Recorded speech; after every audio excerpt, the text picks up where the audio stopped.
See the pair that got hauled into time?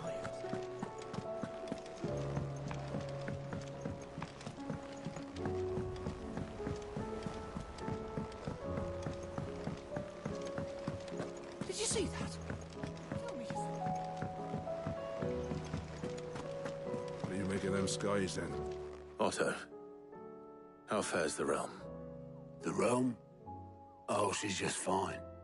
As long as you look past the fat storms out mother crystals and her skies are a roiling cesspit. And Gav?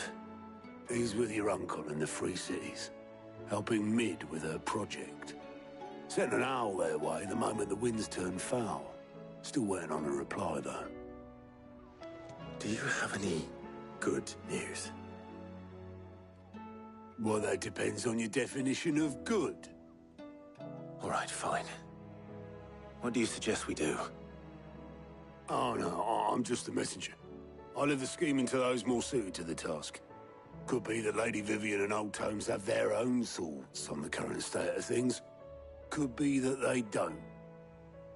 It certainly can't hurt to ask. I suppose not.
How are you doing?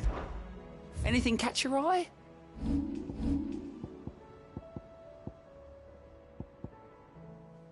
Seen enough? Clive! I'm sorry to drag you into this, Master Clive. It's just I couldn't think who else to ask, and you're always so willing to help everyone. You watch yourself out there, all right?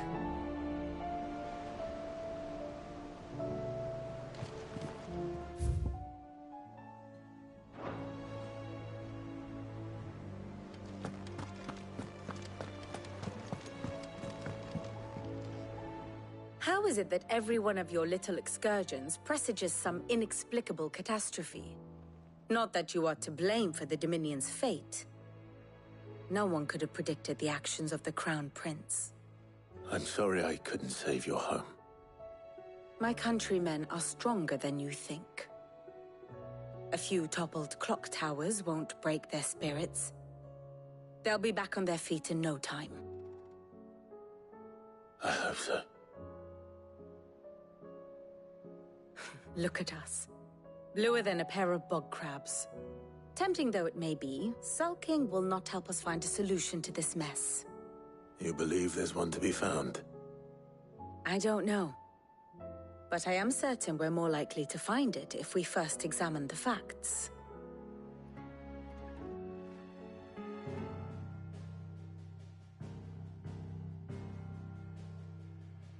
Beneath these darkened skies, fear and confusion reign over Valisthea.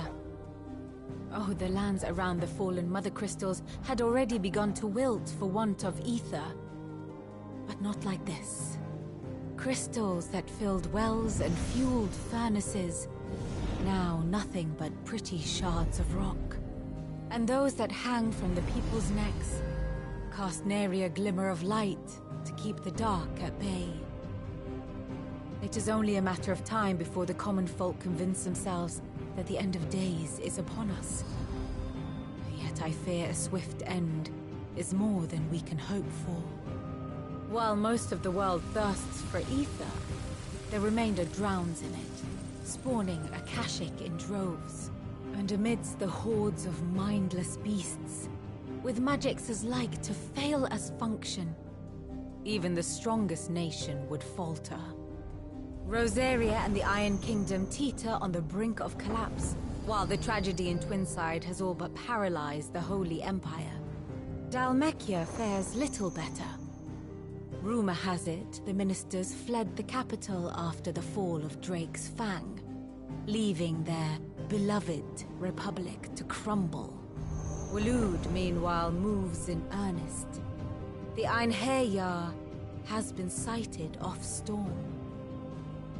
The world, in short, is in chaos. It would seem our civilization was nothing but a castle of sand, to be washed away at the whim of the waves.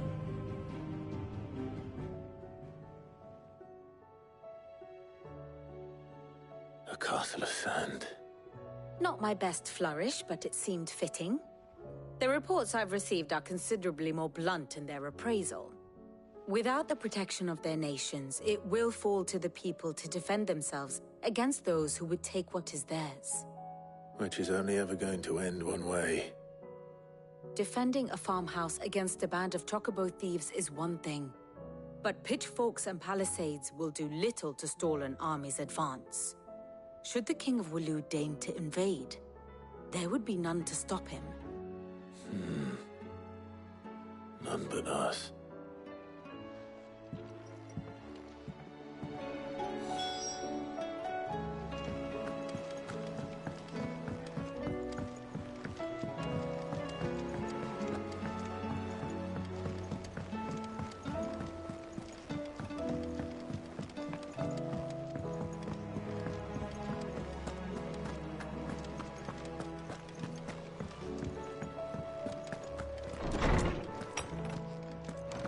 Is a storm coming soon? Let me guess.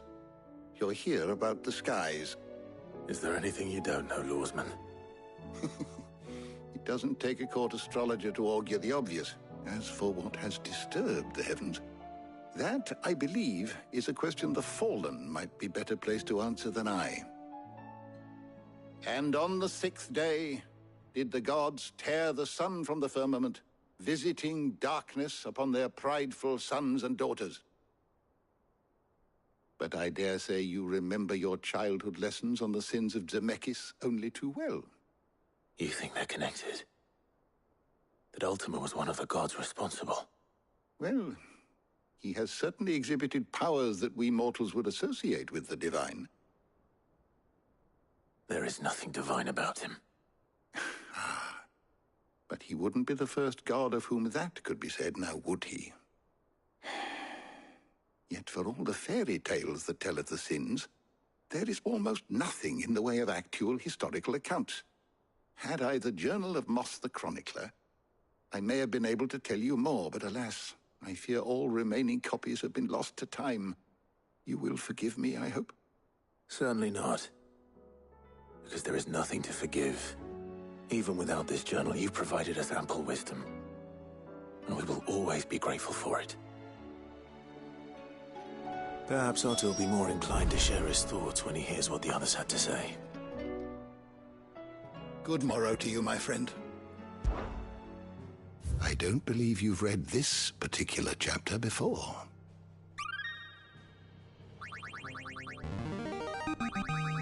I have quite the find for you today.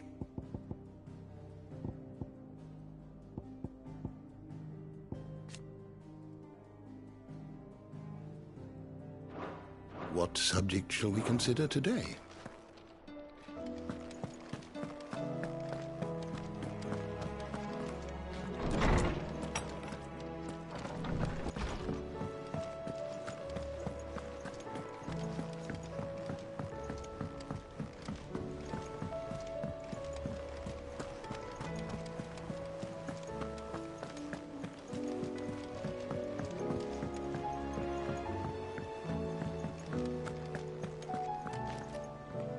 Clive, we have a problem. Only one. That would be a first. It would. Actually, there are three. We had as many owls arrive while you were at the shelves. Martha's got a Akashic out her gates, and talk of monsters roaming the hills outside of Northreach has put the wind up Isabel and her lot. And don't forget Dalimil. Lubor says the village was raided by bandits. When it rains... It fucking pours. The curse breakers are spread thin, taking stock of the damage in the Dominion. And even if I could get word to all of them, I doubt they'd get here in time to make any real difference. Which means there's only two people who can. Jill and I. Let them know we're on our way.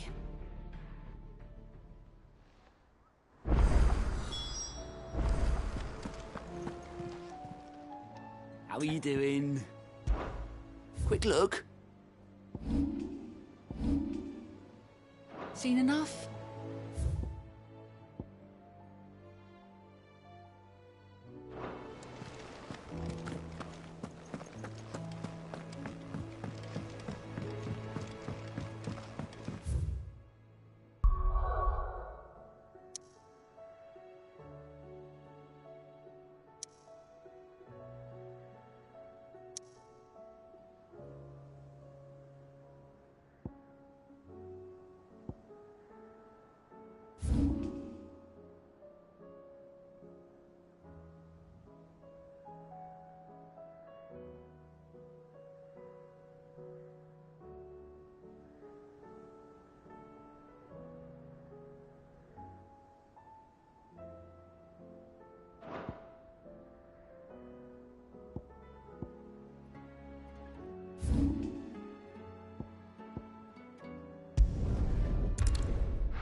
What's happened? Pardon me, but would you have... That well-notched steel and impressive physique. I have need of a sword for hire, and yours looks to be a weapon well worth the coin.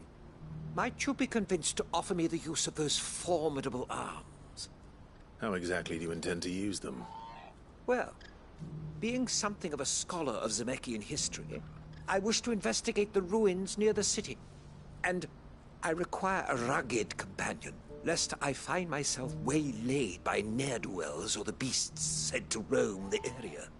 Should you accept, you will not only earn yourself material wealth, but partake of the true treasure that awaits us there.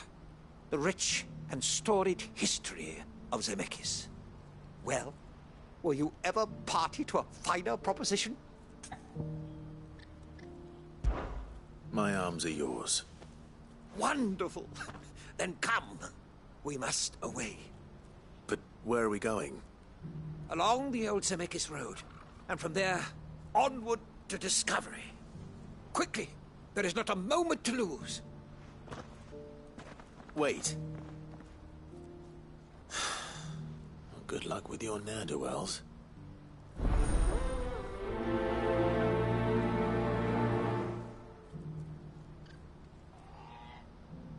I'd better make sure he doesn't get himself killed.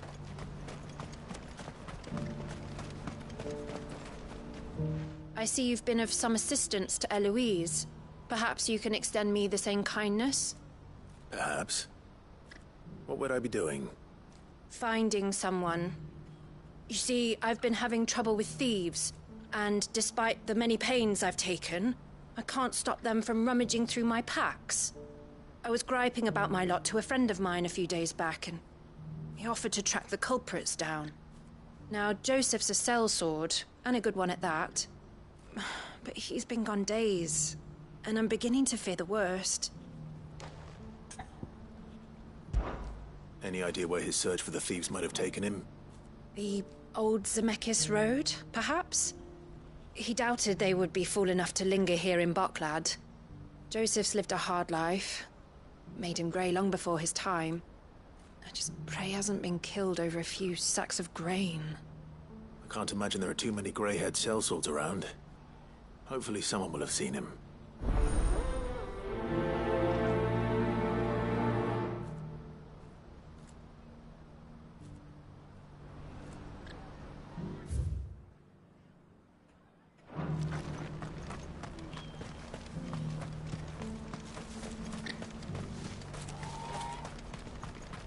need to porter with it.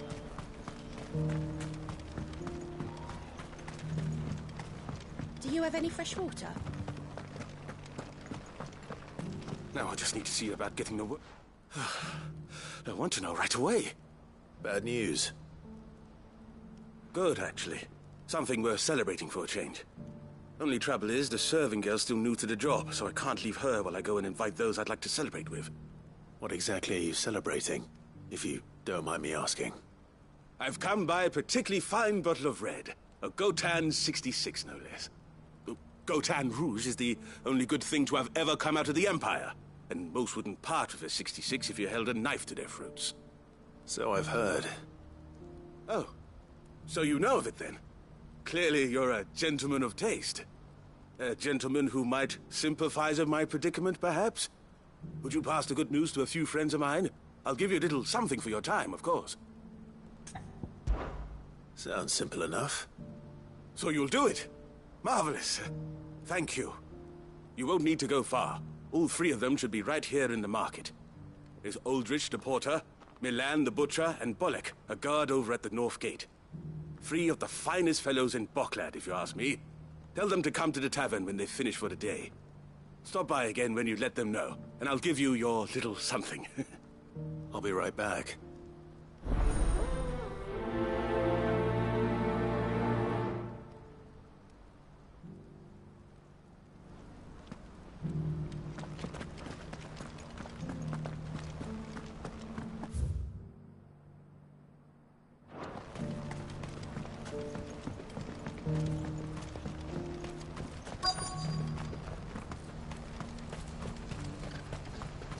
What's happened?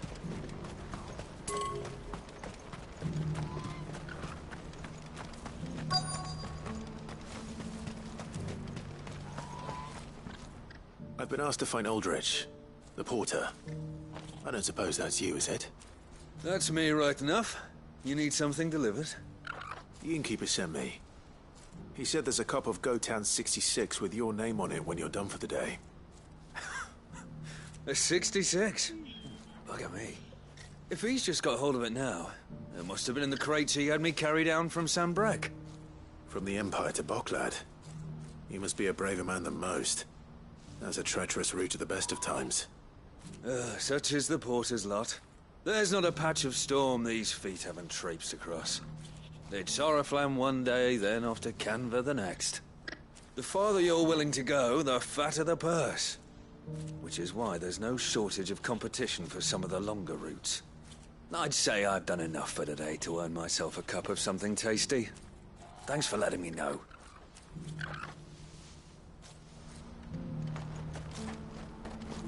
Who needs a porter with it?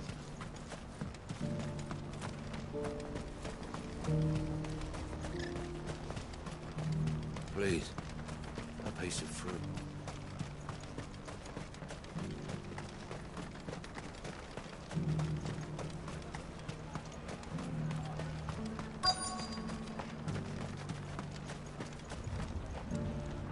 Are you Milan, the butcher? That's me. What can I do for you? The innkeeper's just had a special delivery. He thought you might like to join him for a cup of wine after you pack up for the day. He knows me only too well. And I've got a ham here that will go handsomely with a nice drop. Wine and ham to spare. Boklad clearly isn't suffering, then. Comes with being the place everyone has to pass through to get to everywhere else. Those who travel the Crystal Road bring all manner of goods with them. We get meat from Sanbrek, herbs from Rosaria. Why, sometimes we even see curiosities from across the Narrow. Or rather we did, till not so long ago. These are lean times, and even Boklad isn't the bustling trading post it once was. Still, there's no point dwelling on it. Better to live life while you can, eh? And on that note, it sounds like there's a cup of wine needing my attention.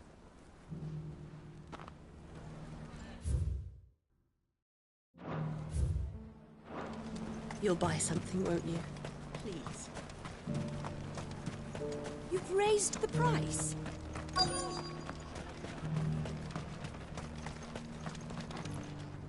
I'm looking for Bolek. I was told he'd be guarding the gate. Well, you found him. You're not here to enlist, I take it? The innkeeper sent me. He's just taken delivery of a rare vintage, a Gotan 66. He thought you might like a cup. I've never said no to a goat hand. I'm not about to start now. Thanks for letting me know. You must be a busy man. No one's making for the refugee camps anymore. Not after what happened in the Dominion.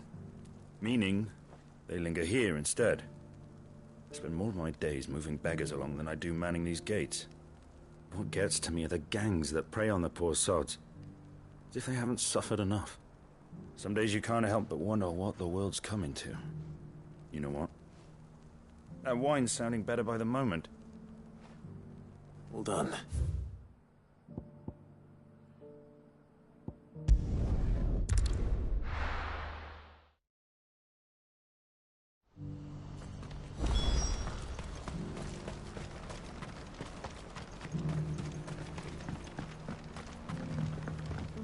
Do you have any fresh water?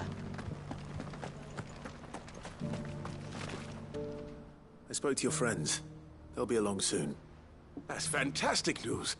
Thank you kindly. It's been a while since we all sat down together. And the way I see it, that wine is as much theirs as it is my own. How so? Well, I wouldn't be serving anything but slops without Aldrich to go and fetch the good stuff for me. And then there's Milan, who always sends customers my way. And Bolek, an even-handed keeper of the peace, if ever there was one. Those three are the backbone of Boklad. Lose any one of them, and the market would soon fall apart. And without the market, I wouldn't have a single customer. I'd say that's worth a bottle of 66, wouldn't you? And more besides. Everyone needs a shoulder to lean on. Be they world-weary innkeepers or brooding swordsmen. Right. I'd better prepare for my guest's arrival. I hear you had me carrying a bottle of Gotan 66. If I'd have known, I would have sold the thing and lived like a lord. I'll settle for a cup, though, if you're in a sharing mood. A Gotan 66. Just as well I had something special of my own set aside. A bottle between the four of us might not be enough to drown our sorrows, but it can't hurt. Here they are, the three pillars of Boklad. Sit yourselves down, gentlemen. The woes of the world may be monstrous and many, but there's nothing like a few good friends to keep the misery at bay. Never a truer word spoken.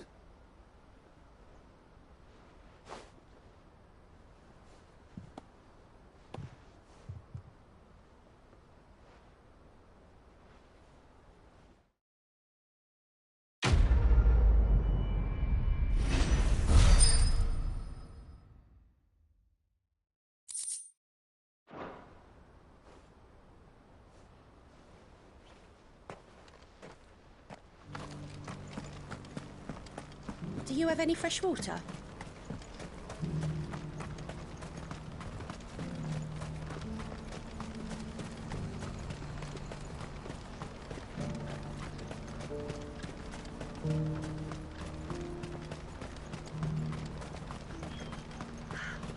What I wouldn't give for a hot meal. Looks like this is the end of the road. When are they gonna let us through? What do you want? I've no coin on me. Just information. Has a sellsword passed through here? Grey hair. Now you mention it, there was a young man with salt in his mane sneaking around out there a while back. Which way did he go? How am I supposed to know? Buggered off down the road, I expect. Now why don't you do the same and leave me be?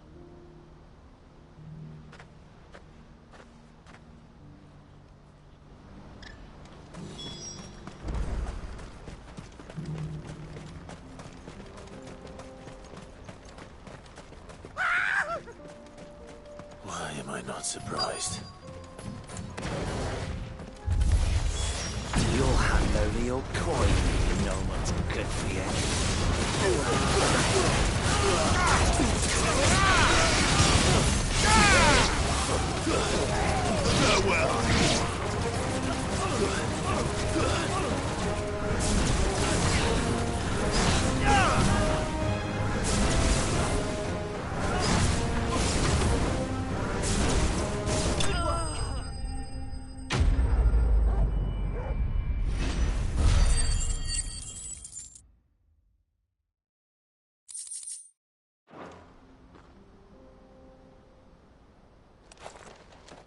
you hurt? Happily not, good sir. Thanks to your timely intervention. More importantly, we have arrived. Now, feast your eyes upon the marvel before us. Ruins, a relic of the fallen civilization. A sight so common that man is oft blinded to its wonder. Colossal vessels, dashed from the very heavens. Airships, we call them, with very little thought to what wonders such a word might describe. Oblige me if you would. Does anything strike you as peculiar about this particular specimen? Though we ourselves find fallen ruins to be nigh indestructible, whatever gouged the final sin from the rock cleaved clean through the structure you see before you. A tantalizing mystery, no doubt, but merely one of countless enigmas in which Zemeckyan history is steeped. Come, good sir. Our expedition continues, and we still have much to learn.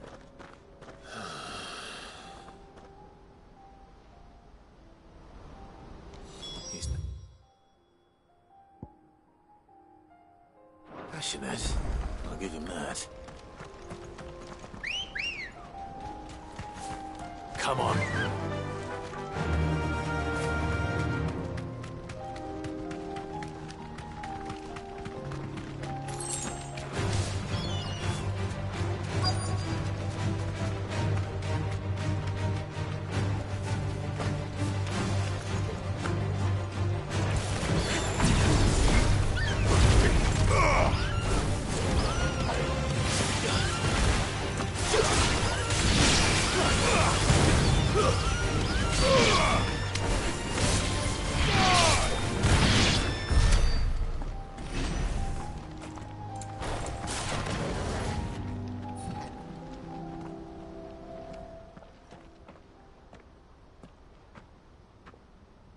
We don't want any trouble. Neither do I. I'm looking for someone. A grey-haired mercenary. Well, we haven't seen him. Yes, we have. We saw him climbing up the rocks. Those ones, over there. Maybe he found his thieves. Mum won't let me near them. She said there's goblins up there, and that they eat little boys for dinner. Shush now. You've said quite enough already. I only told him what you said. I'd listen to your mother if I were you.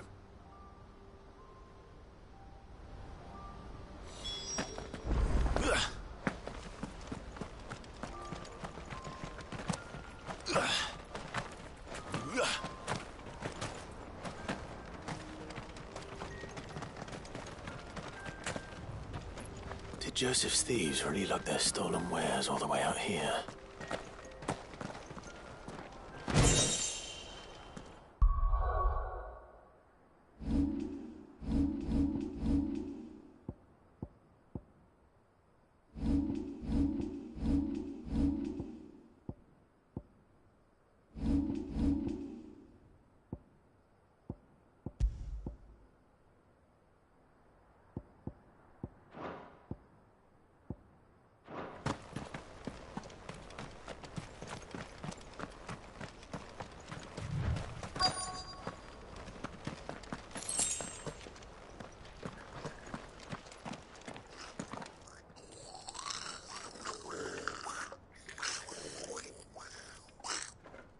I think we've found our thieves. They don't look happy to see me. Fight on!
Let's get this over with. Stop! Don't kill him, he's just protecting his home. Joseph? So the boy was right. I don't know you. Your porter friend sent me to find you.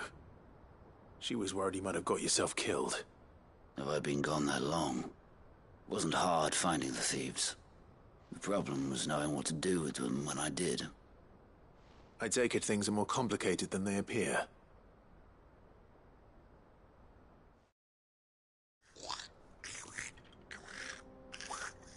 I'd all but ruled out bandits before I even left them up. You know why that is? Because our thieves had no interest in gold or gems, or anything they couldn't eat for that matter. Add to that the rumors of goblins in the area, and the mystery practically solved itself. I soon found their cozy little homestead, and all the missing food.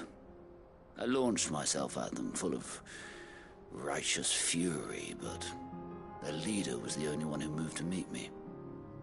The others, they huddled around that food, ready to die protecting it. They stole because it was that or starvation. I've been there myself, back when times were hard.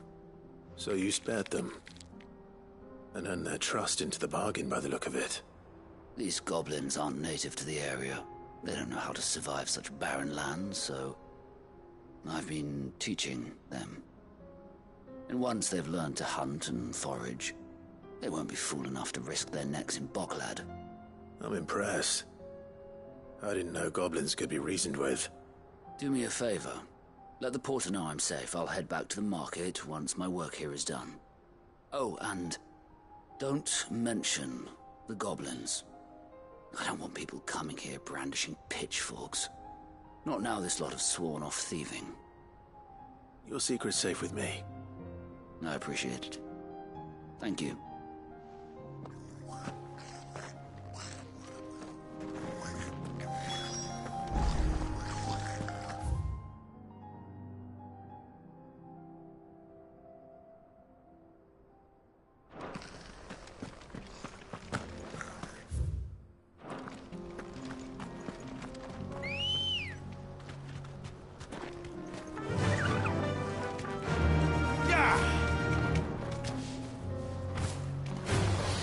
No mistakes.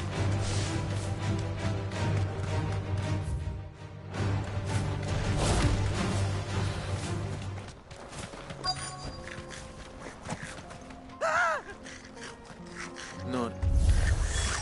All right then. Who's first?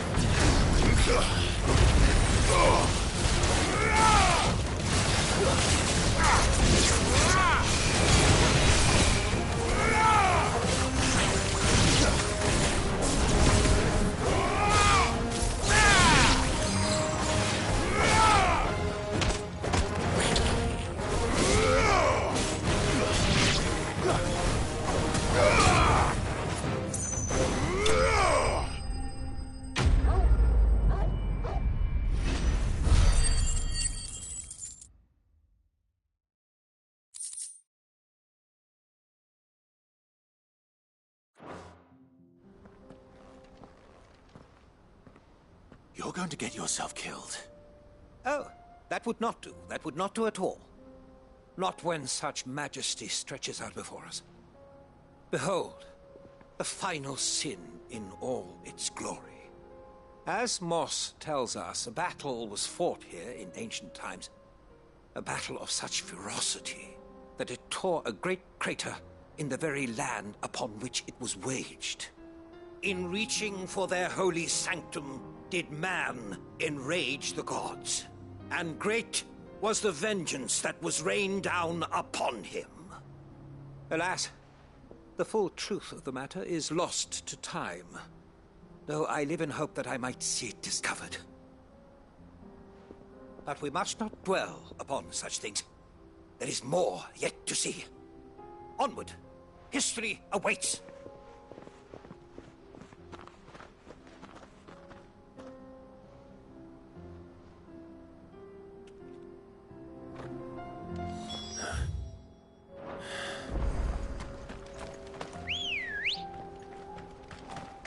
Ready, go? Faster!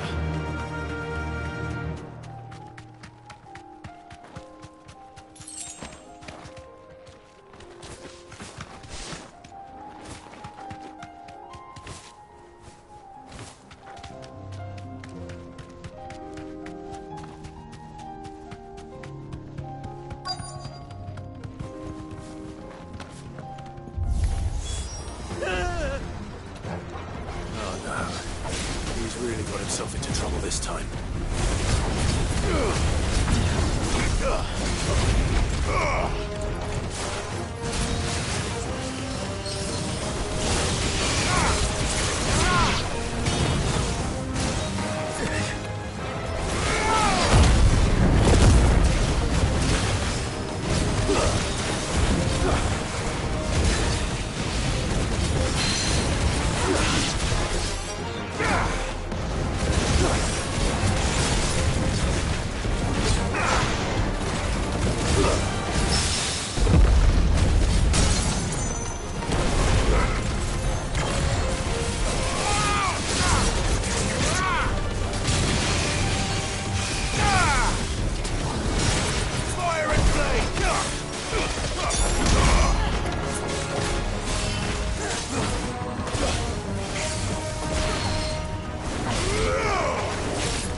Still in one piece?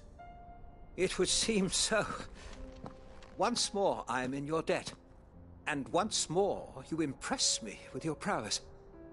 These were no ordinary foes, but ones we in the field call echoes. Though Moss the Chronicler concurs with the legends in attributing the fall of Zemeckis to a wrath wrought upon mankind by the gods, he offers little in the way of explanation. Could the ruins we see before us here, in all their elaborate beauty, perhaps suggest an answer? Could the construction of such miraculous edifices have been considered an encroachment upon the province of the divine? Alas, all is mere speculation. But one day, perhaps, I will learn the truth. Not if you keep running headfirst into trouble. You are right, of course. And not only have you plucked me repeatedly from the jaws of death, you have proven yourself a willing audience to my ramblings. Glad to help, but didn't you say you came here to investigate something? I fear I may have rather overstated the case on that front. In truth, a captive ear was all I really desired. You see, even my fellow scholars have grown somewhat weary of my musings of late. And so I came upon the idea of purchasing a companion. A captive audience, if you will. That's what this was all about. I am afraid so. And now, my good man, it is high time we returned whence we came. Fine. Just don't go running off this time.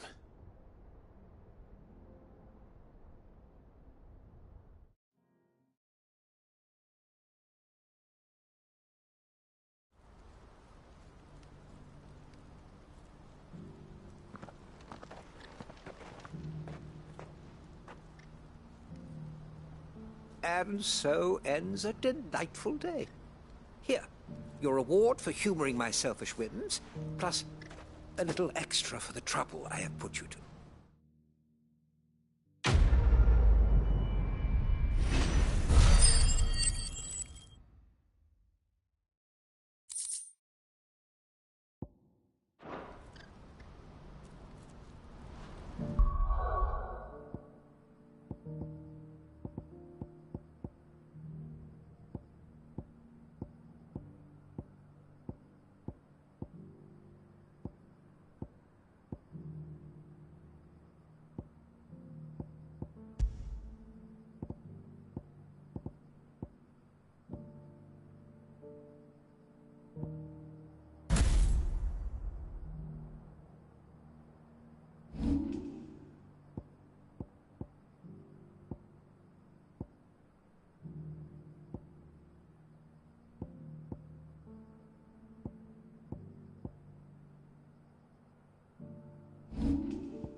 Joseph's fine. He'll be back once he's tied up a few loose ends. That's a weight off my shoulders. He certainly knows his business. He found your thieves all right. And I dare say they won't be coming back. A good man to have around, that Joseph. And if he says there'll be no more thieving, that's good enough for me. Thank you for putting my mind at ease. Here, for your troubles.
Sid! Your new companion appears much more formidable than your uncle. Should I be worried? Ah. You haven't been introduced. Jill, Clive has told me much about you. All lies, I'm sure. Your Stolas said that Dalamil has a bandit problem. Indeed. Although, you're a little late. They left with our food and guild days ago. Any idea where they went? The desert's a big place. Your guess is as good as mine. But the fact is, I have more immediate concerns. What did you say to me? What did you say? Ah, as if by magic. Let's just say we've yet to reach a consensus about how to solve Dalimil's little problem. And at this rate, it won't be the actions of the bandits which prove to be our undoing. It will be our own. I've tried reasoning with the dissenting parties, but even the Desert Hare has limits. Perhaps we could talk to them. What makes you think they'll listen to us? What makes you think they won't? She makes a fair point, Sid. And you won't have wasted much of your precious time if you fail. They're just across the courtyard.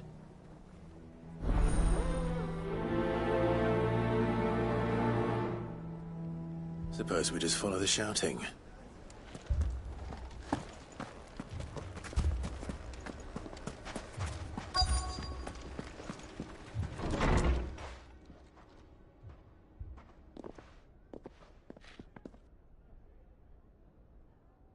You wouldn't talk like that if it had been your men whose throats were slit. Blood for blood, it's the only way. We hire mercenaries and have them mount the bandits' heads on our walls as a lesson to the rest. And what happens when those mercenaries are slaughtered like your men? Are you going to hire more? We're better off using that coin to buy food and supplies. If we hire mercenaries, the only thing we're buying is the bandits' ire. And you cannot fill empty bellies with that. Do you hear me? But what happens when they come back? Maybe it'll be your throat that's slit. That's enough. Both of you. Any more of this and I'll throw you out myself. Come back when you're ready to talk like adults.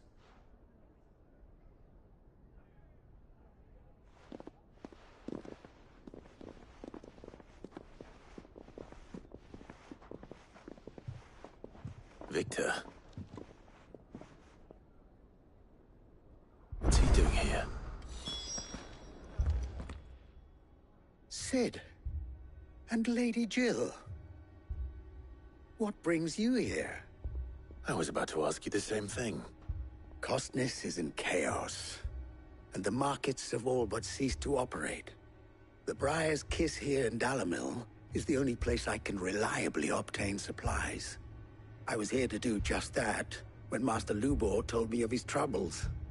He thought I might be able to talk some sense into these fools. But if you're here, I suppose his patience must be waning. Who are those people? Those were the thorns in Lubor's side. And the reason this place might be headed the same way as Costner's. It's these accursed skies. The darkness is enough to drive a man to madness. Or an entire city, for that matter. We're still working on the skies.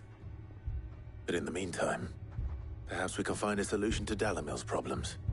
I hope so. For all our sakes.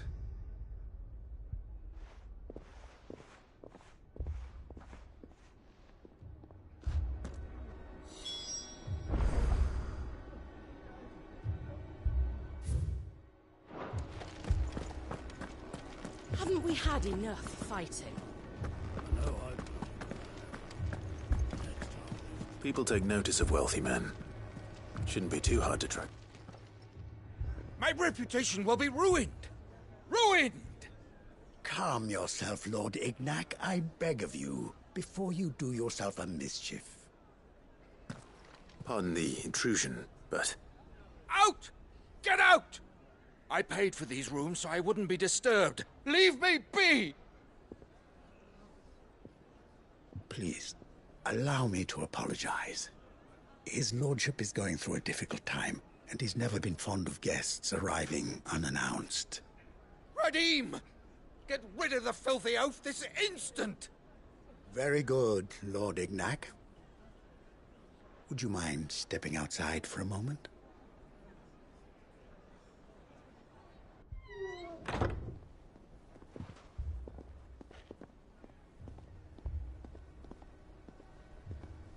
I'm sorry if I've caused you any trouble. That? No. That's just how his lordship is. Though the morning's events have left him somewhat fractious. He has been dispossessed of his luggage, you see. The thieves also made away with a considerable amount of coin. Coin the innkeeper will soon be keen to collect. I don't suppose a certain blade was among the stolen items. A single-edged sword. It was purchased from a merchant friend of mine. Ah, you know Lady Karen. Yes, I'm afraid it was. Then I'll retrieve Lord Ignac's luggage. But I have one condition. You have but to state it. You are welcome to anything that is within my power to grant. I want an audience with Lord Ignac. A few minutes should be enough. Then I'll be on my way. A condition I would be a fool to refuse. Of course, you shall have your audience. I don't suppose you saw where the thieves went. I did not, no. Though some discreet inquiries made on his lordship's behalf mean that I know where you might find them. The bandit's bed. Every ill-gotten coin in Dalimil is said to pass through that disreputable corner of the Valcroy. And that's where I'm heading. I shall speak to Lord Ignac in your absence, and arrange for an audience upon your triumphant return. That will be very kind of you. Farewell, and best of luck.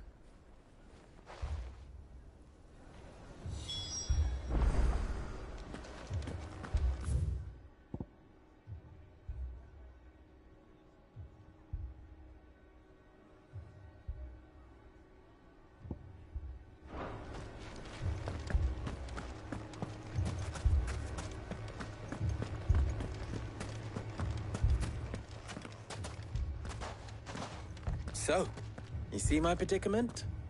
What I saw was a room full of people who were angry and afraid.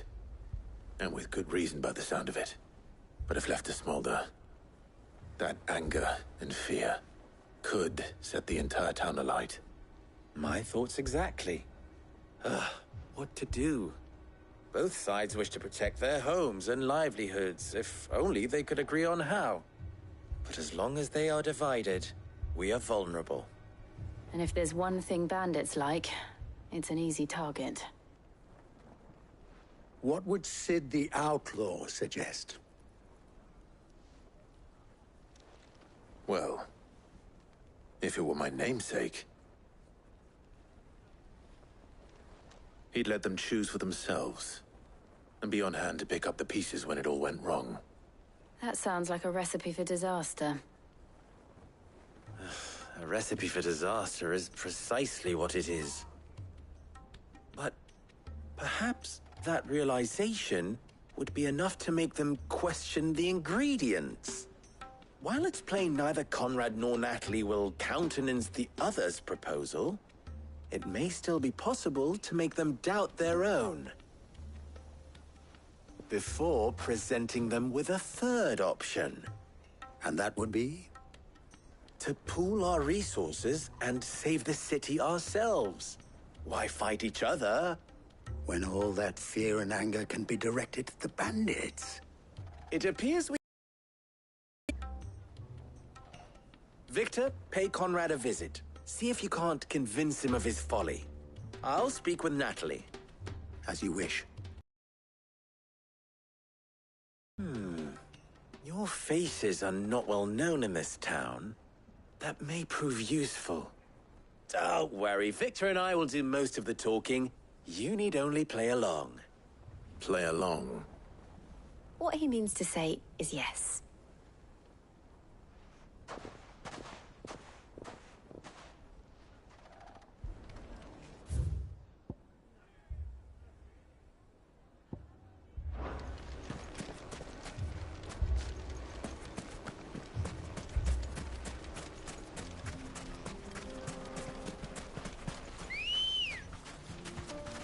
Let's go. Faster!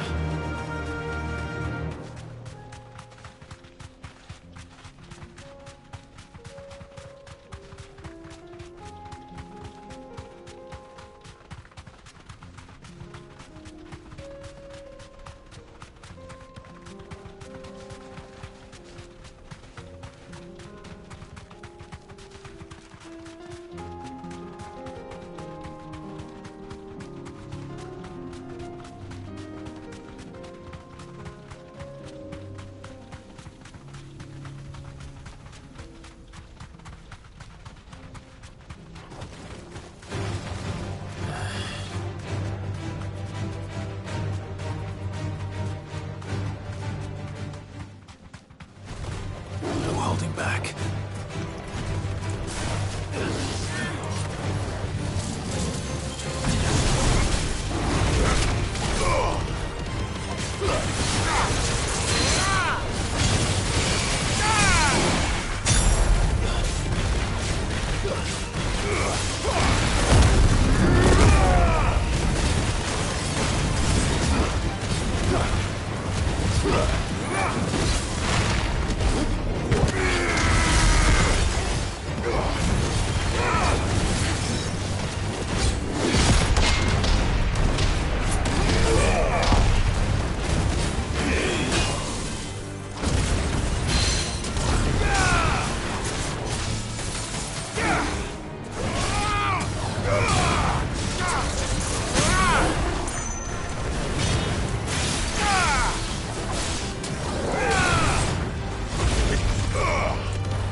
We've got company!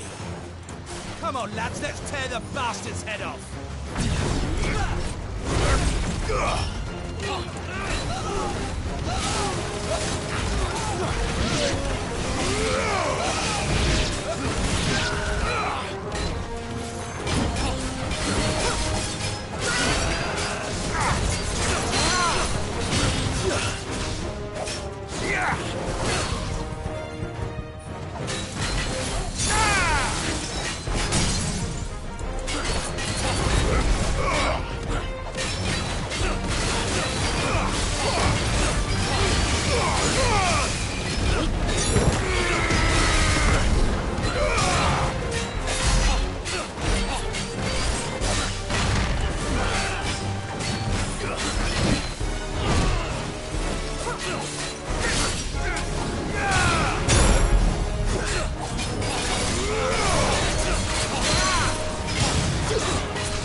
This must be Ignac's luggage.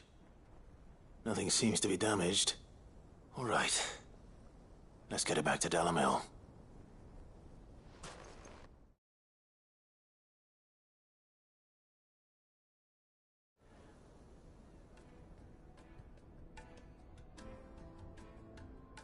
I hear I have you to thank for the return of my effects.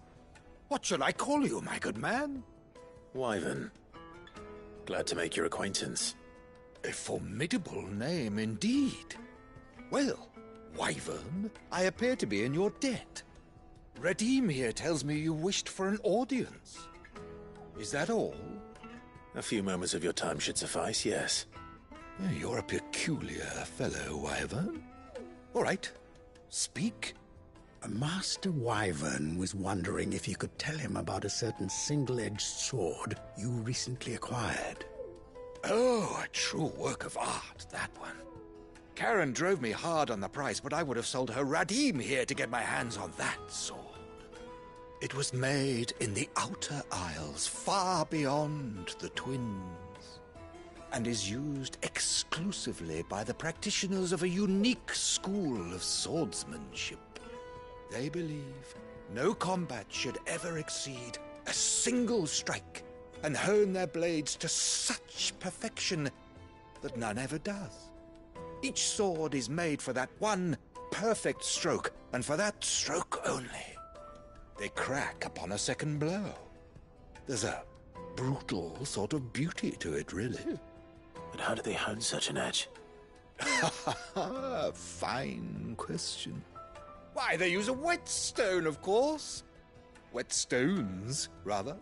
A whole array of them, ranging from the coarse to the fine. 10,000 licks with the sharpening stone, then 10,000 more. But it is the final stone which lends the blade its legendary sharpness. A mineral quite foreign to this great realm of ours. And that is the key. The secret ingredient. Wyvern, it occurs to me that my little lecture is hardly equal to services rendered. Take this, together with my regards.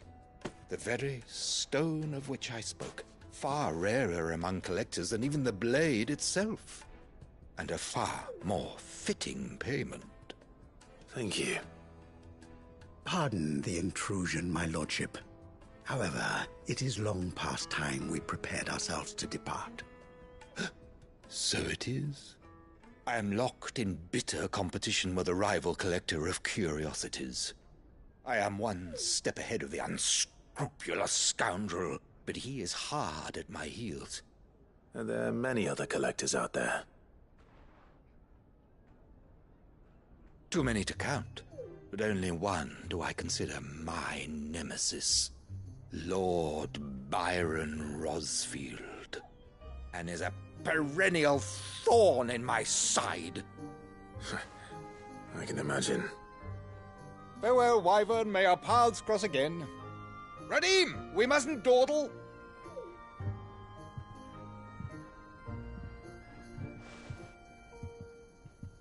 I think his lordship is rather taken with you, Master Wyvern. Thank you again for your assistance. Coming, my lordship. I'll be right there.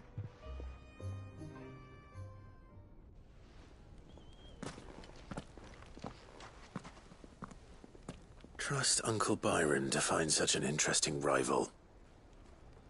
Now, let's see what Blackthorn makes of this whetstone, shall we?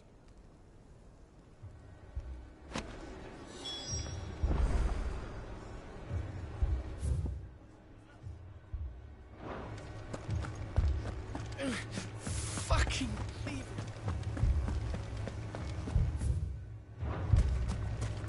Picture it, Conrad.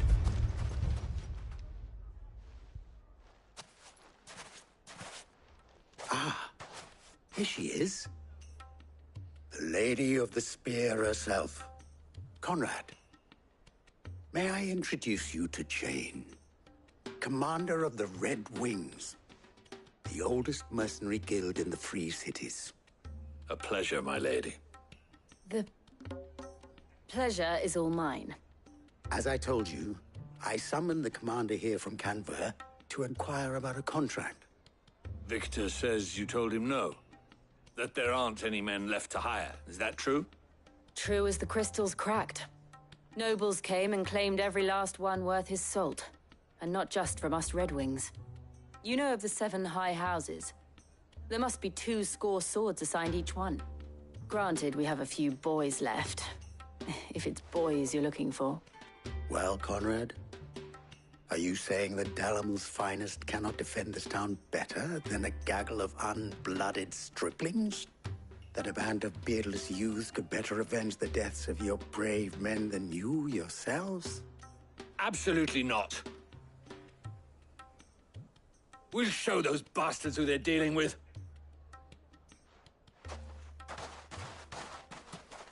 I can't believe that actually worked. Conrad's not what you call the brightest candle in the crypt. And there's a reason why I had you do the talking and not Sid. Well played, my lady.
My shop.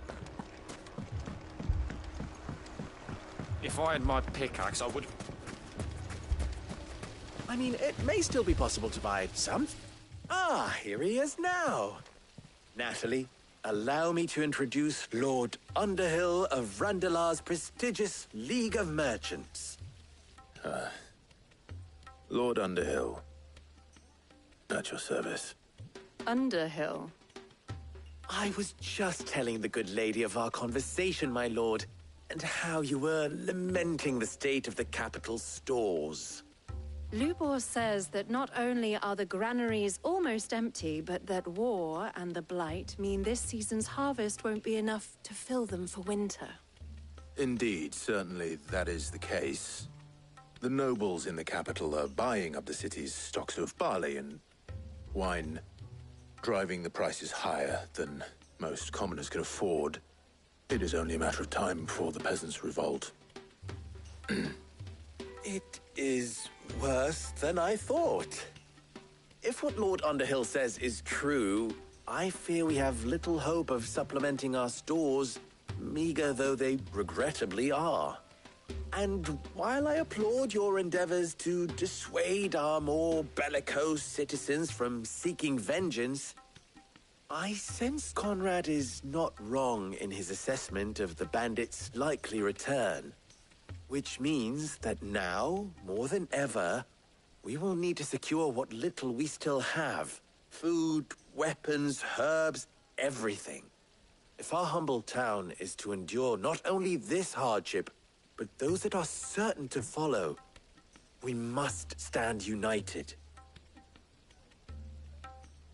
All right.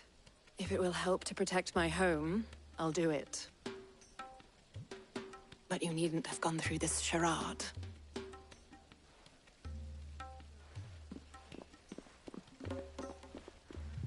Thank you, Clive.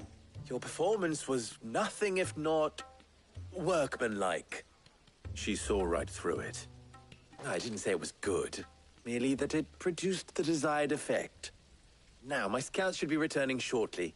Meet me back at the Briar's Kiss, and we shall see what we face.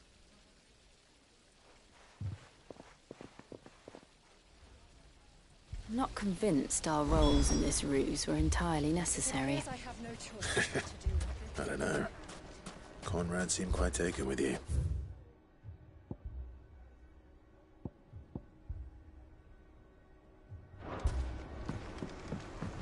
Mummy, I'm scared.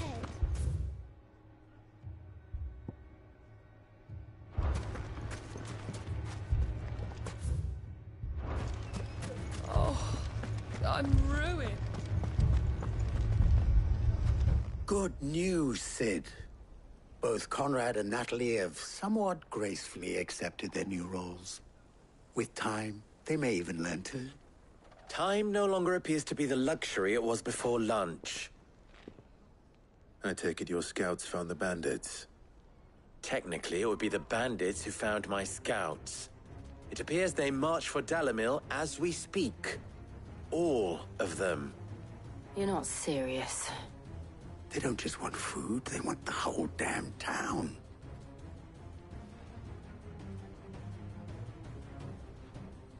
I have a favor to ask.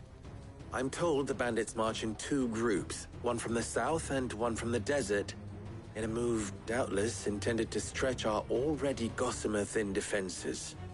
Very well. Jill and I will meet those from the desert. But what of the rest?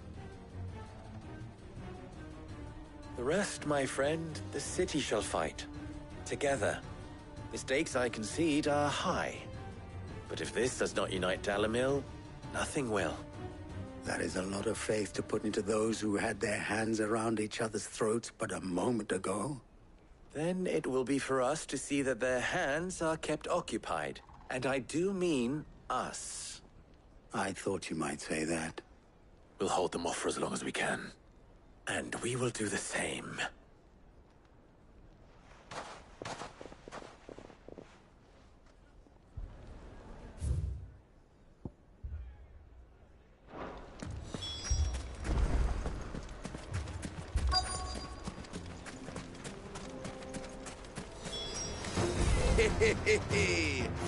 The women folk have come to welcome us.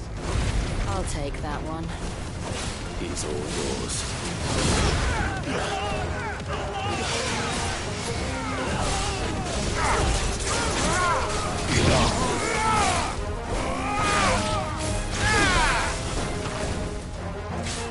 Stay down!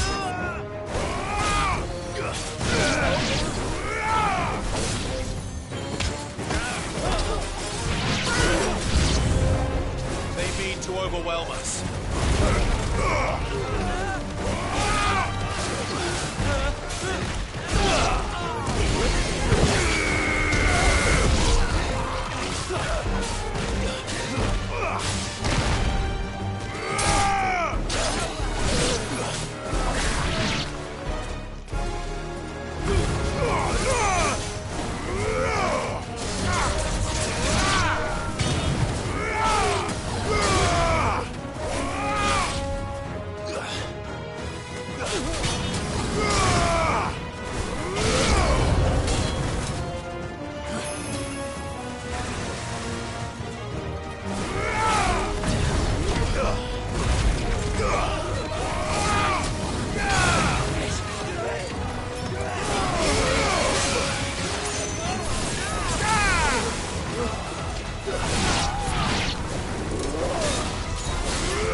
The townspeople. Could they have held out? I don't hear any fighting. What do you think? That we should hurry.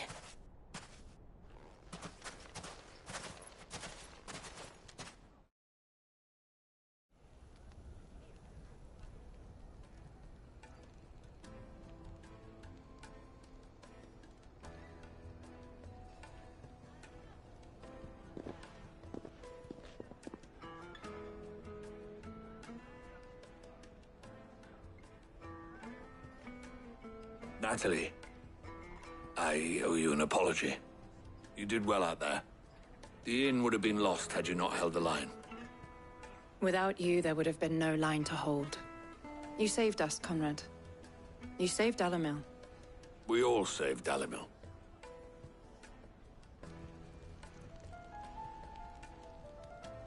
Conrad seems to have had a change of heart.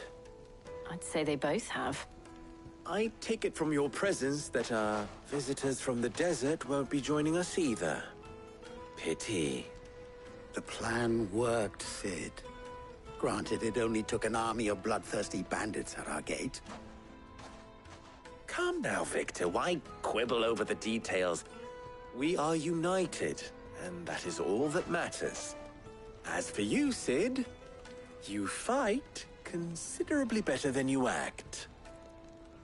I'll take that as a compliment.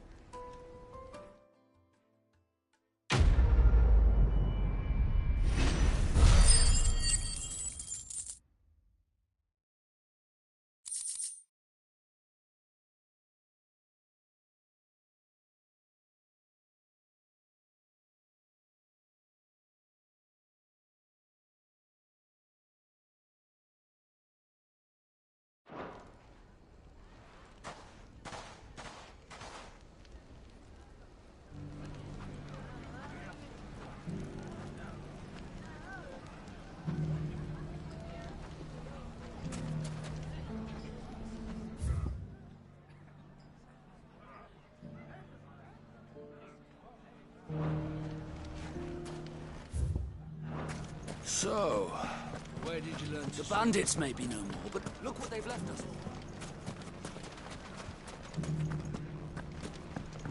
Mummy. The gentleman of the town guard.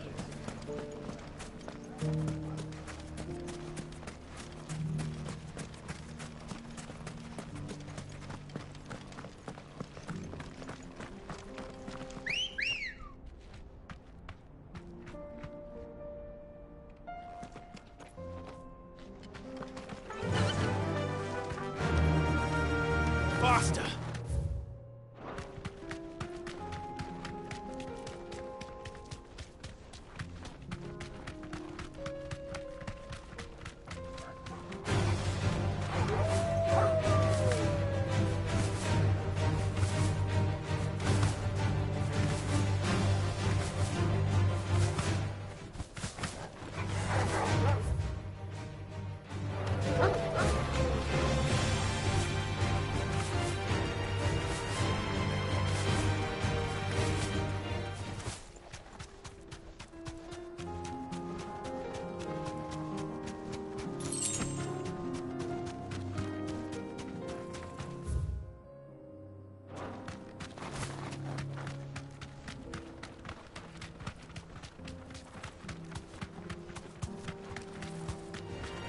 No mistakes.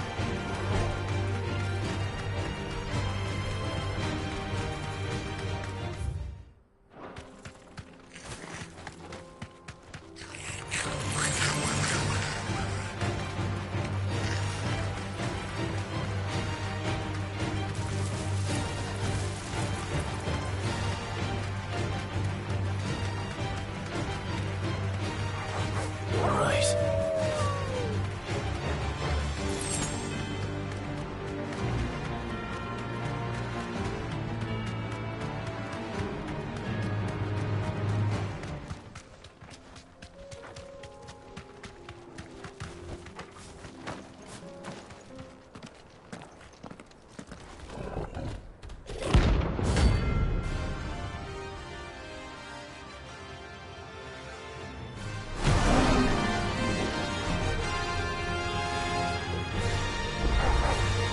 Playtime for the pack, is it? Let me introduce you to mine.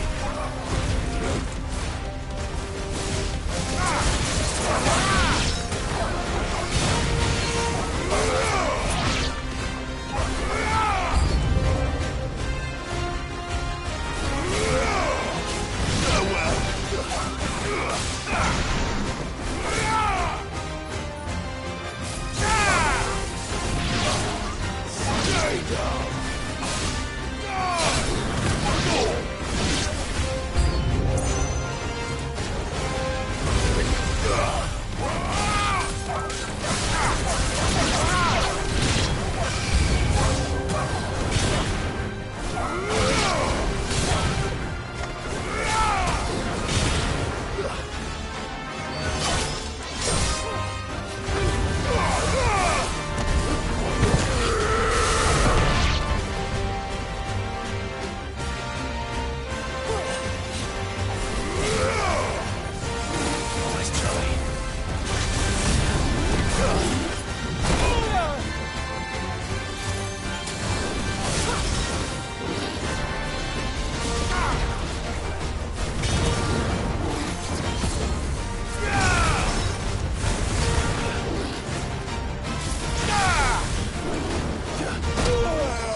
That wasn't too bad, was it, Torgal?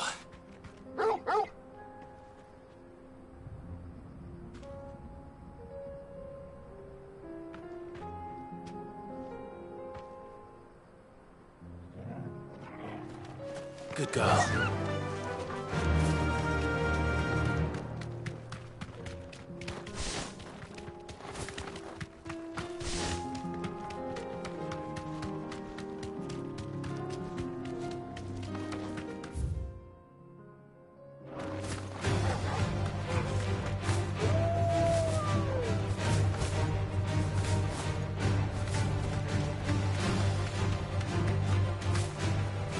Time to fight.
soul, eh?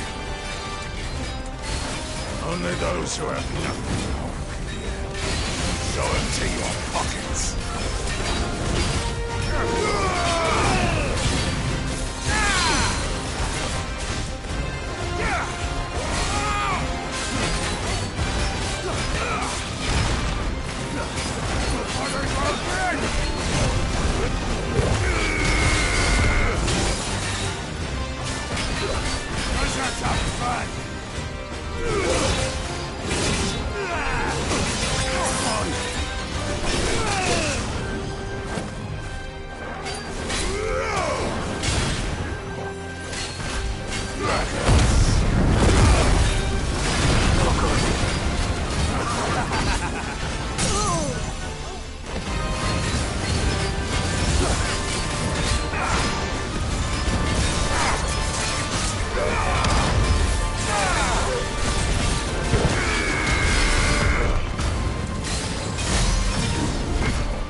A deserter turned outlaw. But more similar than he knew.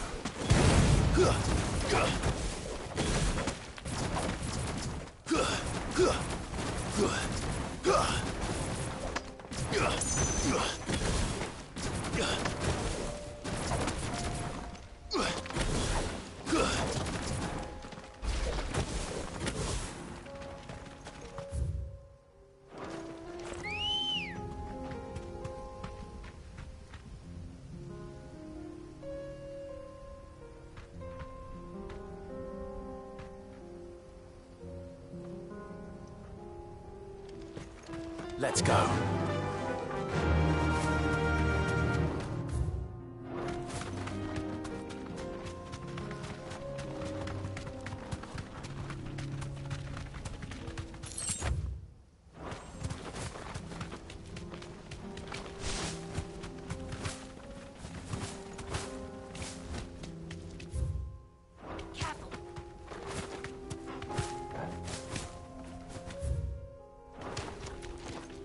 You deserve a rest.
They don't look happy.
Peace.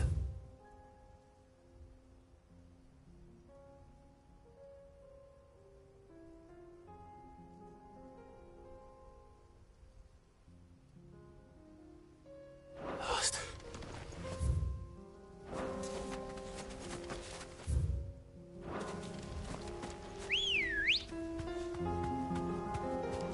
Good girl. Faster!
Ready, go?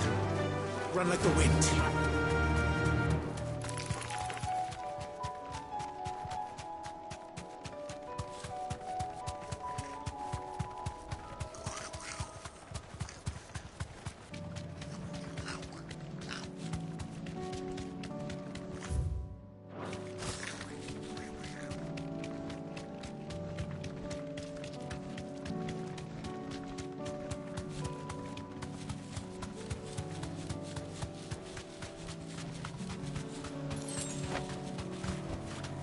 Thanks, girl.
No more vengeance.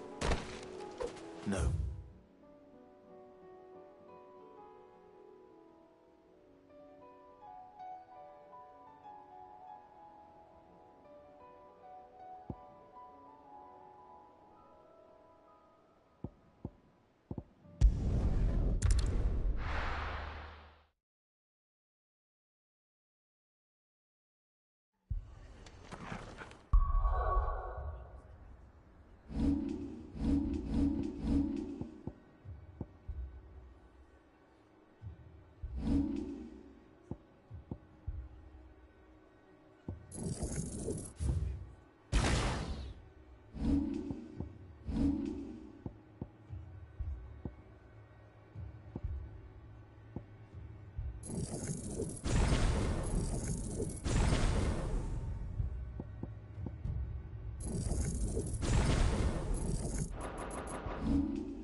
This man's gonna die if we don't get him to a healer.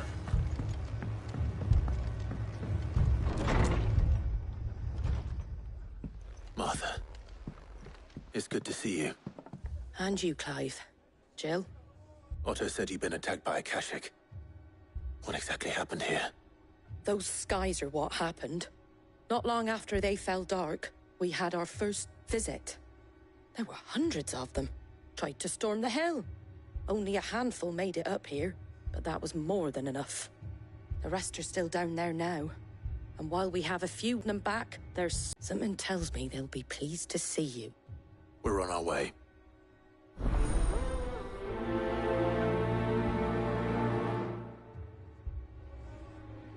Do you think there are as many as Martha says? More.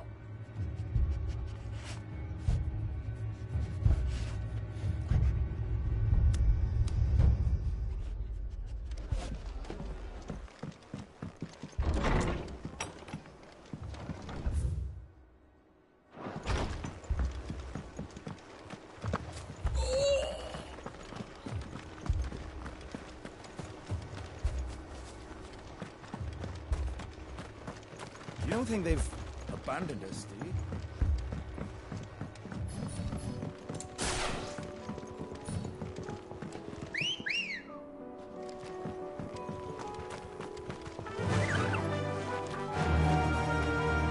Fly, Ambrosia.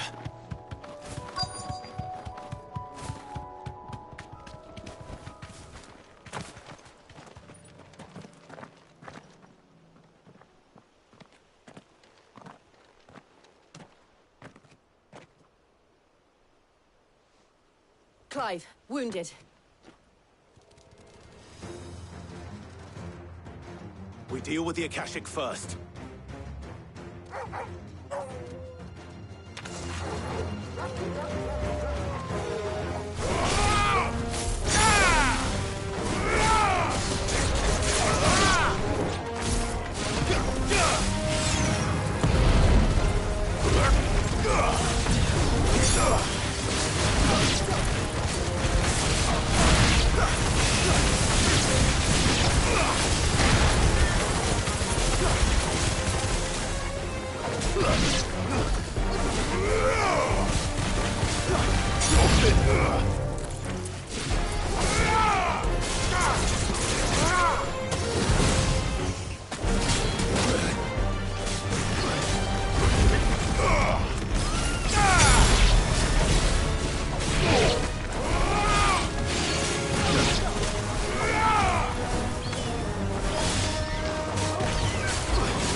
These men don't have the look of hired swords.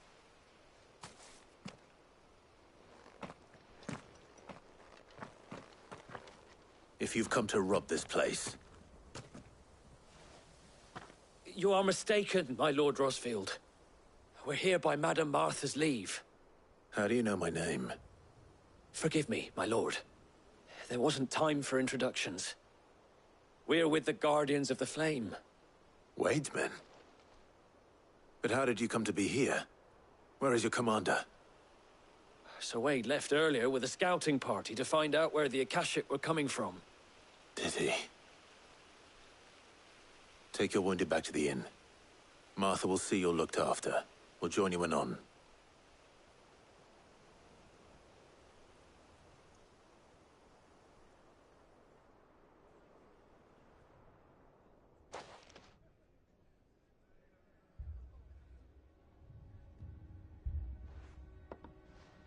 And to think you took them for thieves.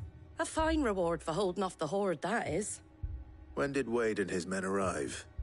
Not long after Rosalith fell. The Guardians asked me to shelter some of them that had lost their homes. They were making ready to leave just as the skies turned. and we agreed it was best we stuck together. Martha! Trouble! The scouting party's almost at the lift, but they got a pack of Akashics snapping at their heels! And they've got wounded with them! They're not gonna make it! Damn it all. We'll worry about them, Martha. You look after everyone here. If any can still fight, send them to the lift. I will. You two be safe now.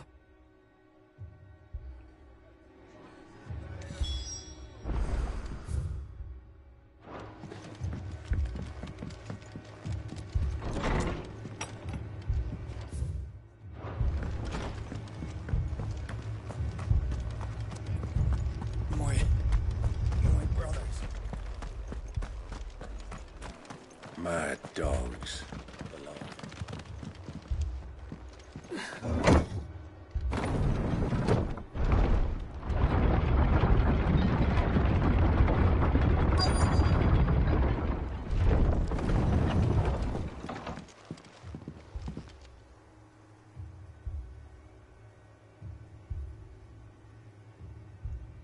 Squire, I need you to get those who can still walk up the lift to Martha's. But what about... I didn't ask, Oscar. Sir. Sir Wade. Lord Rossfield. If you aren't a sight for sore eyes. Martha seemed to think you might need some help. And by the looks of it... We thought we could sneak by them. But we didn't know there would be so many. How could we have? Behind you!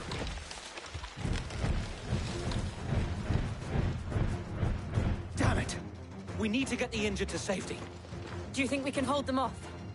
We can certainly try. Are you with us, Sir Wade? Always. Then let's do our duty.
Is anyone hurt?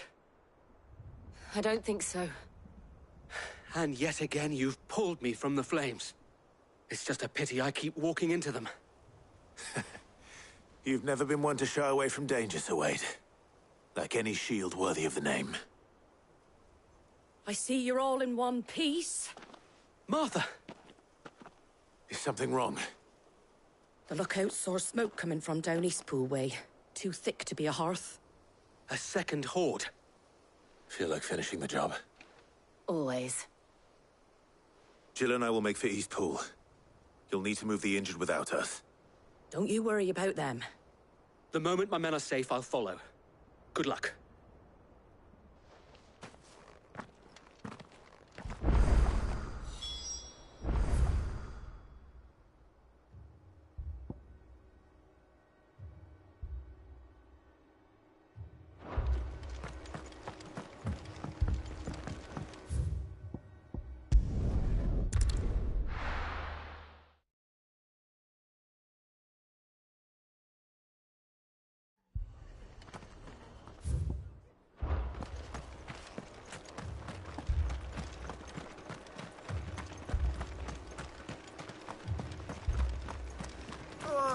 Just patch me up.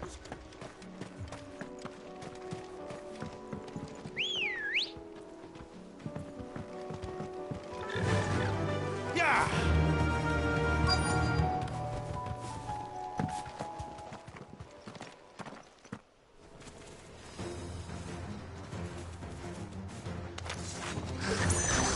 They're headed for the rest. We have to slow them down. Martha and the others won't be ready.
Something's coming.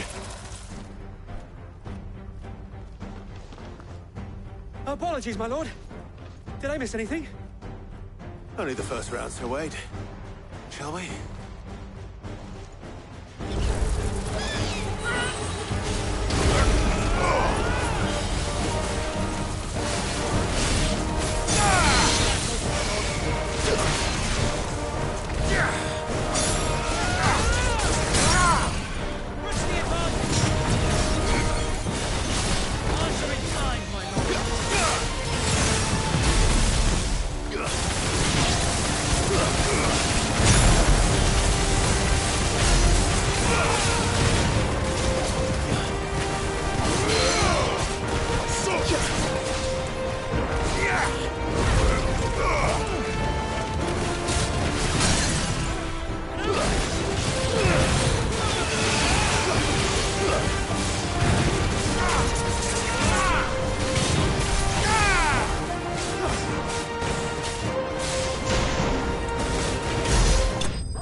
Do you see any more?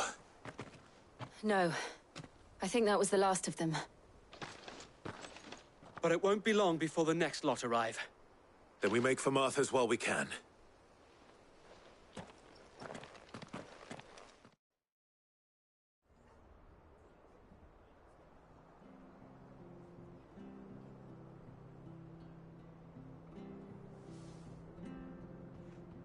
What did you find out there?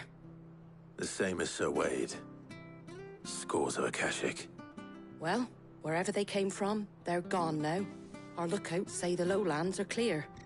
Hopefully we'll have enough time to lick our wounds. How many of your men were injured? A damn sight less than if you hadn't turned up. Thank you. It was a hard-fought victory. But as long as the skies remain dark, I fear the Akashic's numbers are only going to rise. It's not a matter of if the Horde will be back, but when. And whether that's sooner or later, we'll need to be ready. The inn here affords a good view of the land, and is easily defendable. I'd like to make this one of our outposts. What do you say, Martha? You'd have more men to guard the rest. Well, when you put it like that, of course they can stay.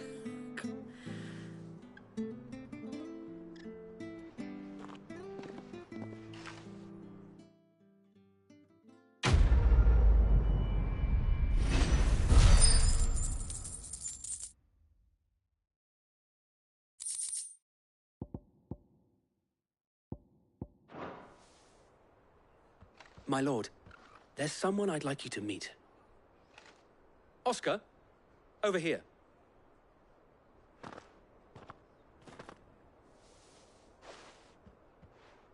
It is an honor to make your acquaintance, Lord Rossfield. I am Oscar. Oscar of House Murdoch. Murdoch? I wasn't aware the Lord Commander had children. Oh, he didn't. But his brother, my father, did. I am Sir Rodney's nephew. Well, go on, then. It's not for me to ask him. Yes, Sir Wade.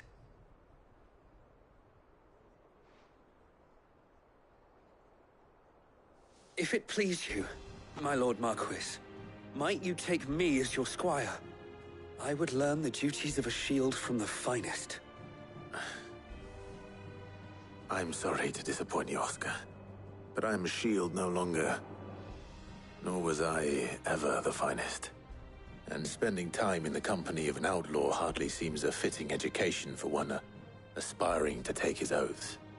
My Aunt Hannah once told me that a man is not defined by his title, but what he does in its name.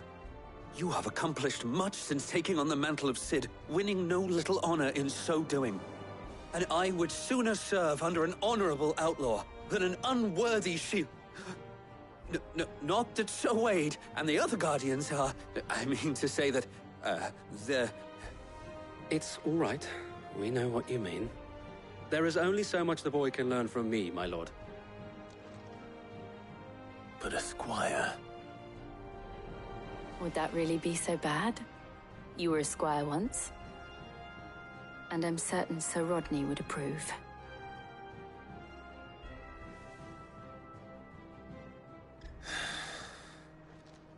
Know that I'll show you as much leniency as your uncle showed me. I would not have it any other way.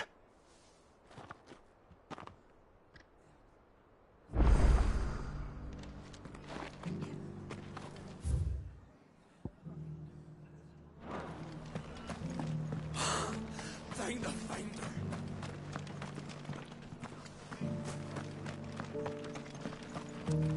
And some of your numbers served as shield.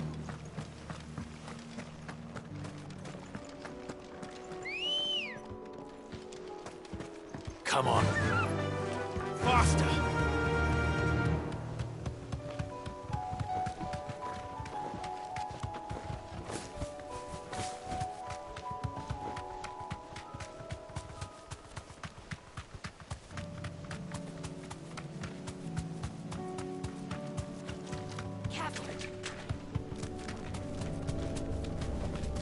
Be safe.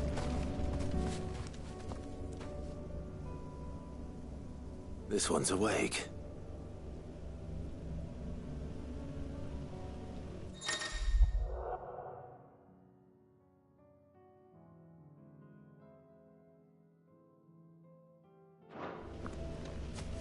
Let's see what's inside.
Stay down!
Nice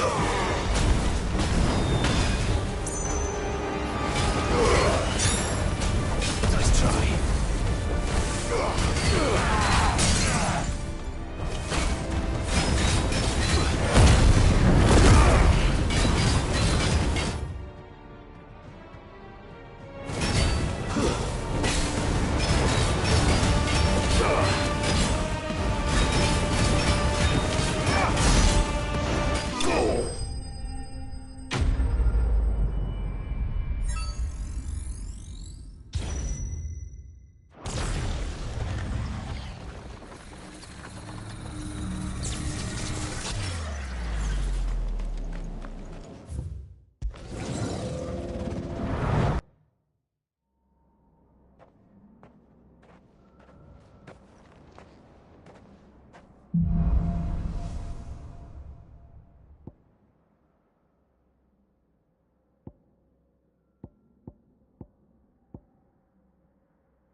Too slow. Nice try.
Nice try.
Come on.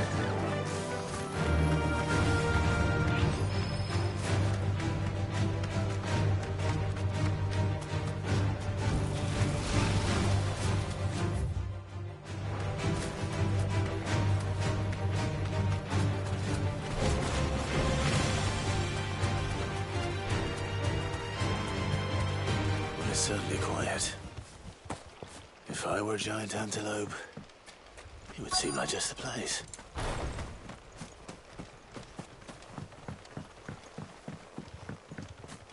Careful. I doubt we'll find one bigger than that. You hungry, Torgal?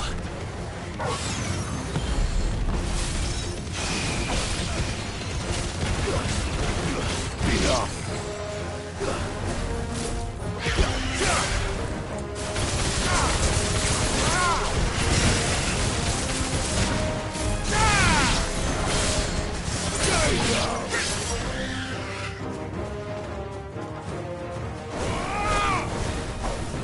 This one.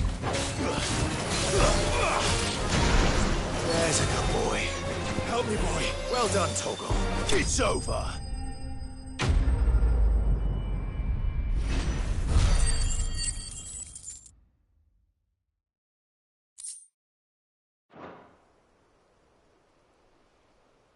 Now,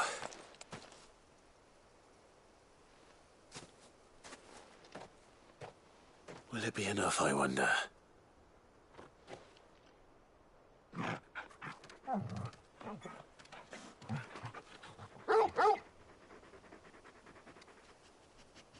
I say that answers my question.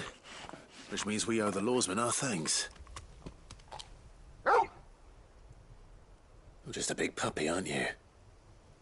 A very big puppy.